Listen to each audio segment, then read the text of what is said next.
Nós vamos voltar com a Adriana Araújo, que acompanha de perto todo o julgamento do ex-presidente Lula por causa do triplex do Guarujá.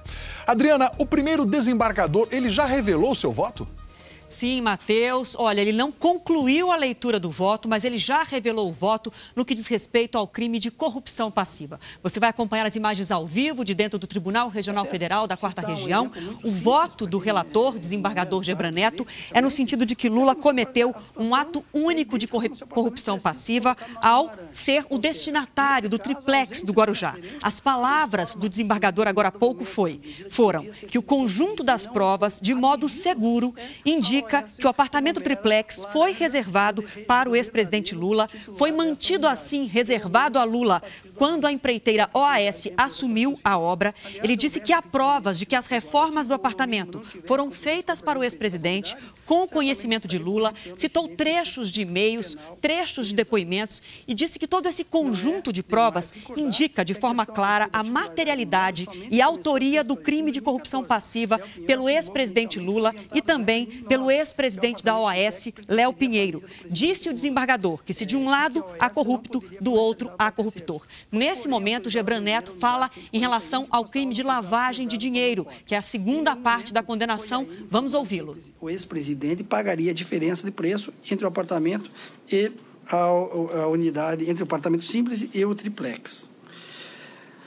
João Vacari solicitou que a regularização do imóvel fosse postergada. Disse, o Vacari me pediu que não fizesse. Me liberou para a venda da unidade que teria sido escolhida, a unidade tipo. O desembargador é bastante detalhista, ele vai citando fato a fato, provas, depoimentos, para embasar o voto dele, mas, como eu disse, deixou claro o voto pelo ato de corrupção passiva do ex-presidente Luiz Inácio Lula da Silva. Nós vamos ao vivo a Porto Alegre, o repórter Eduardo Ribeiro está dentro do tribunal desde bem cedinho, acompanhando todos os detalhes.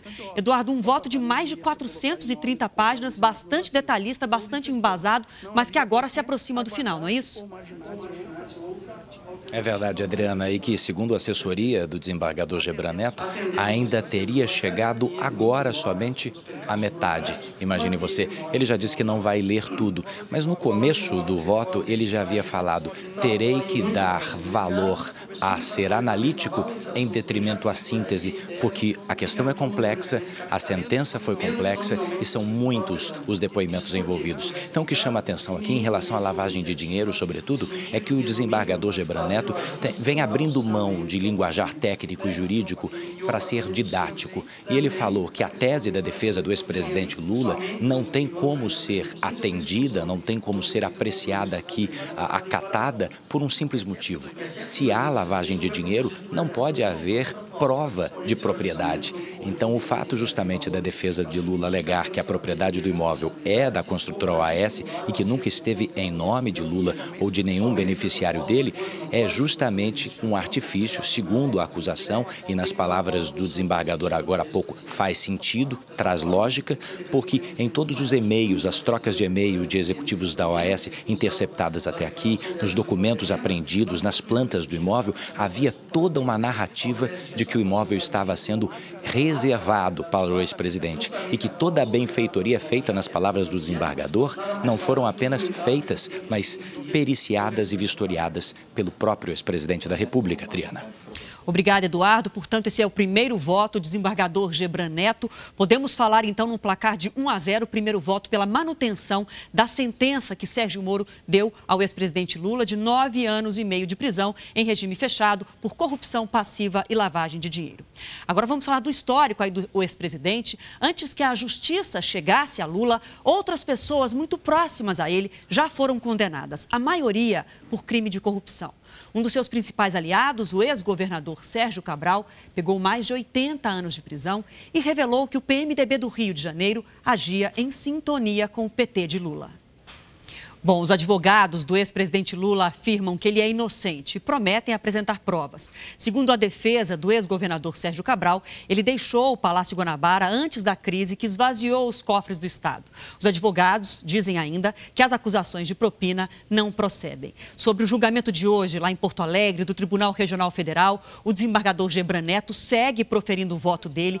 Ele manteve na íntegra a sentença que Sérgio Moro, o juiz Sérgio Moro, de primeira instância, proferiu proferiu em julho do ano passado, condenando Lula por corrupção passiva e lavagem de dinheiro a 9 anos e meio de prisão. Nesse momento, Gebran Neto fala exatamente da pena. Ele já considerou correta a condenação pelos 2 crimes, mas fala agora sobre a pena, já que o Ministério Público, os procuradores regionais, pedem uma pena maior do que os 9 anos e meio proferidos por Sérgio Moro. Vamos ouvir mais uma vez o desembargador falando da pena, então, do ex-presidente Lula.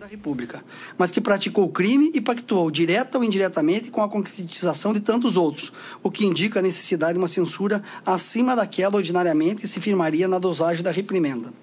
Se até o presente julgamento, para praticamente nenhum dos condenados, a pena foi fixada sequer em grau médio, tenho que, nem presente caso, esse limite deve ser no mínimo atingido, o que, aliás, é uma aplicação bastante tímida das vetoriais do artigo 59. Certamente, a reprovabilidade da conduta sobressai da alta posição que o réu ocupava no sistema republicano. O desembargador, nesse momento, dá indicações de que considera o crime muito grave e que acha que a pena, a sentença de 9 anos e meio, ficou num grau médio. Portanto, dá uma indicação de que pode ampliar a pena do ex-presidente Lula. O ex-presidente está no ABC Paulista, na região metropolitana de São Paulo, está na região metropolitana de São Paulo, no ABC Paulista. Diz que está tranquilo porque não cometeu nenhum crime, mas sofre a primeira derrota no julgamento de hoje, quando o desembargador Gebran Neto, então, considera que ele é culpado e mantém a sentença. Para 7 anos e 6 meses de reclusão.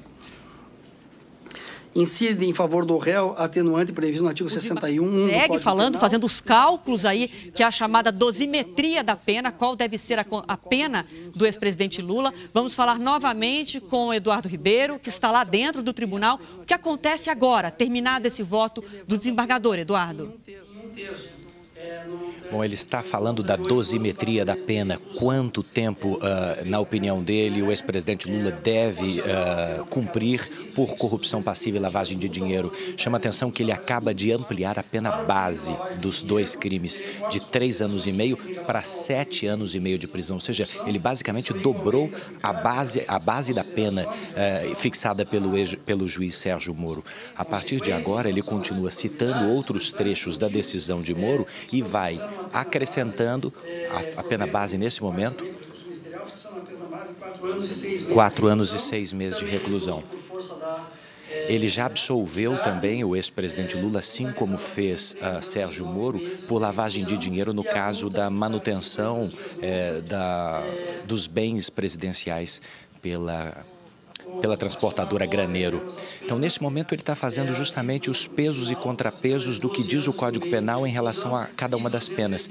Mas o desembargador diz que, por ser presidente da República, trata-se de ainda maior gravidade quando o crime cometido é um crime de corrupção.